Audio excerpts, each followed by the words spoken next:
ఉపవాసం ఉండి 3 దినాలు ప్రార్థన చేయండి, దేవుడు అద్భుతం చేస్తాడు అని ఒక పాస్టర్ గారు చెప్తే ఒక గదిలోకి వెళ్ళిపోయాను. నా ఇంట్లో నేను చెప్పాను, ఖురాన్ చదువుకుంటాను, నమాజ్ చదువుకుంటాను, ఎవరైనా వస్తే నేను లేనని చెప్పేయండి అని చెప్పి ఒక గదిలోకి వెళ్ళిపోయాను. బయట నుంచి తాళం వేసేయని చెప్పాను నా భార్యతో. లోపలికి వెళ్ళి తల మీద ఉన్న టోపీని పక్కకు పెట్టాను, ఖురాన్ పక్కన పెట్టి ఒక బ్రదర్ ఇచ్చినటువంటి కొత్త నిబంధన దాన్ని చదువుతూ మోకాళ్ళు వేసి అడిగాను, నువ్వు సహాయం చేస్తే నీ పేరు చెప్పుకుంటాను యేసయ్యా, యేసయ్యా జీవితకాలం నీకు రుణపడి ఉంటాను యేసయ్యా అని కన్నీళ్లు పెట్టుకుని ప్రార్థన చేయడం మొదలు పెట్టాను. 3 దినాలు ఉపవాస ప్రార్థన చేసి బయటకు వచ్చి అలా కూర్చున్నాను. నీ దిక్కున్నవాడు చెప్పుకోరా, నీ బాబుతో చెప్పుకోరా అని చెప్పిన వాడే తీసుకొచ్చి మొట్టమొదటిగా నాకు డబ్బులు ఇచ్చాడు. ఇది కళా నిజమా అని అలా చూస్తున్నాను. వడ్డీ ఎంతైందో చెప్పండి అని అంటున్నాడు. నేను వాడికి లేచి నిలబడి, నాకు వడ్డీలు వద్దండి, అసలు ఇచ్చారు, నాకు అదే చాలు అని చెప్పాను. ఆ మధ్యాహ్నం మరొకడు వచ్చాడు, సాయంత్రానికి మరొకడు వచ్చాడు. ఒకే దినాన 3 తెచ్చి డబ్బులు ఇచ్చారు. యేసయ్యా అని కన్నీరు పెట్టుకుని అడిగాను.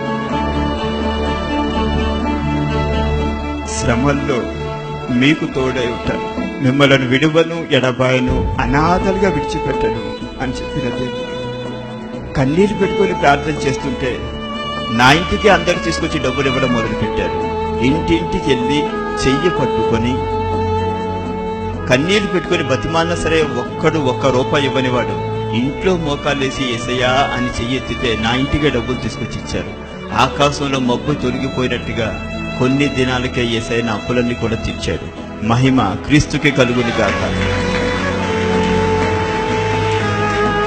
ఒక దినాన్న నా భార్య నన్ను అడిగింది, బాత్రూంలోకి వెళ్ళి మీరు ఎవరితోండి ఇంతసేపు మాట్లాడతారు, మీరేంటి గంటకు ఒకసారి బాత్రూమ్కి వెళ్తారేంటి, వెళ్ళి ఎంతసేపు ఎందుకుంటారు లోపల అని చెప్పేసి నా భార్య నన్ను అడిగితే అప్పుడు కూర్చోబెట్టి నా సాక్ష్యాన్ని మొట్టమొదటిగా నా భార్యకు చెప్పాను. వెంటనే నా భార్య చెప్పింది, కన్నీళ్లు తుడిచిన వాడే నిజమైన రక్షకుడు, శ్రమల్లో తోడై ఉన్నవాడే నిజమైన దేవుడు.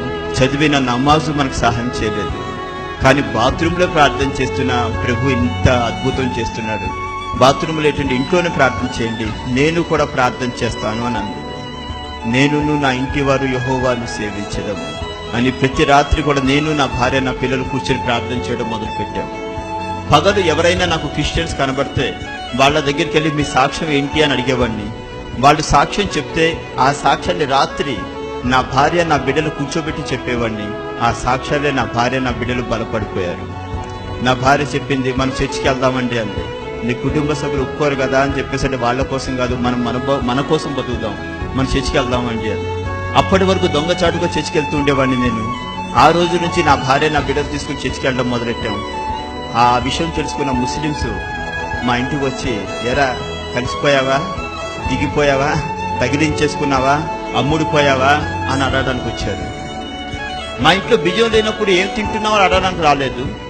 నా పిల్లలు మంచిని తాగి పడుకుంటున్నప్పుడు ఒక బిస్కెట్ ప్యాకెట్ ఇవ్వడానికి ఒక్కటి రాలేదు. కానీ బైబిల్ పెట్టుకుని చర్చికి వెళ్తుంటే అడగడానికి మాత్రం వచ్చారు. నా ఇష్టం, నా బ్రతికిది అని చెప్పాను. ఏలేసేస్తామన్నారు.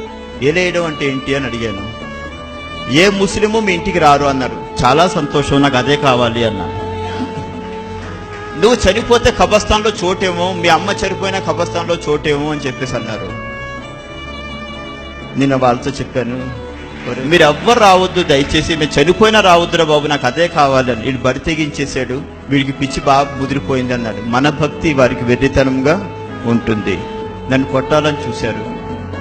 కొంతమంది కిరాయి మనుషులు డబ్బులు ఇచ్చారు, నేను కనబడకుండా లేకుండా చేయండి అని చెప్పేసి. 10 మంది డబ్బులు తీసుకుంటే అందులో ఒకడు వచ్చి నాకు చెప్పేవాడు, మిమ్మల్ని కొట్టమని కొంతమంది డబ్బులు ఇచ్చారు, ఈ రాత్రి కొంతమంది మీ ఇంటికి వస్తారు, తలుపులు తీయకండి, కొన్ని దినాలు మీరు బయట తిరగకండి, జాగ్రత్త అని చెప్పేసి, వాళ్ళు ఏవైనా చేస్తారు మిమ్మల్ని అని చెప్పేసి. కన్నీరు పెట్టుకుని అడిగాను, యేసయ్యా నా తండ్రి చిత్తము లేకుండా నీ తల మీద ఇంట్రుకు నెల రాలదన్నాడు. నీ పాదములకు రాయి తగలకుండా నేను నా దూతలను ఆజ్ఞాపిస్తాను అన్నాడు.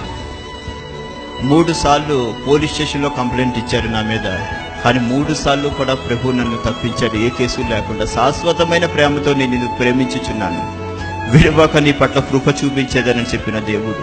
ఎన్ని ప్రయత్నాలు చేసినప్పుడు కూడా ప్రభు నన్ను కాపాడాడు. నన్ను ఏమీ చేయలేక నా కుటుంబ సభ్యుల మీద ఒత్తిడి తెచ్చారు.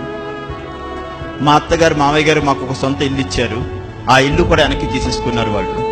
ఈ ఇంట్లో ఉంటే మీరు ప్రార్థన చేయకూడదు, చర్చికి వెళ్ళకూడదు, ఇల్లు కావాలో యేసుప్రభు కావాలో తెలుసుకోండి అని అడిగారు మా అత్త మామ. మాకు యేసుప్రభు కావాలి అంటే ఇంట్లోంచి బయటికి వెళ్ళిపోండి అన్నారు. పులిపీడిద నిలబడి చెప్తున్నాను. నా భార్య వెంటనే చెప్పింది, మాకు ఇల్లు వద్దు, యేసుప్రభువే కావాలి. నాన్నగారు మీ ఇల్లు మీరు తీసుకోండి అని ఇంటి కాగితాలు తీసుకెళ్లి మా నాన్నగారు చేతులు పెట్టింది. 2003వ సంవత్సరంలో ప్రభు నన్ను దర్శించారు. 2004వ సంవత్సరంలో బైబిల్ కాలేజీలో ఉన్నాం.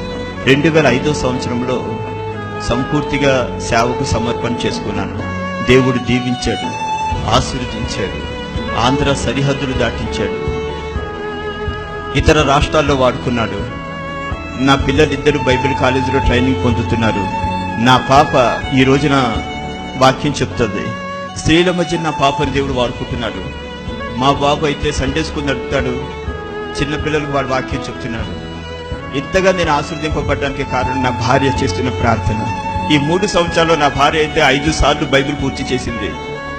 ప్రతి నెల కూడా 3 రోజులు కటిక ఉపవాసం, ఒక రూమ్లోకి వెళ్ళిపోయి కన్నీళ్ళు పెట్టుకొని ఆ 3 దినాల ఉపవాస ప్రార్థన మా జీవితాన్ని మార్చింది అని నా భార్య ప్రతి నెల కూడా 3 రోజులు కటిక ఉపవాసం చేస్తూనే ఉంటుంది.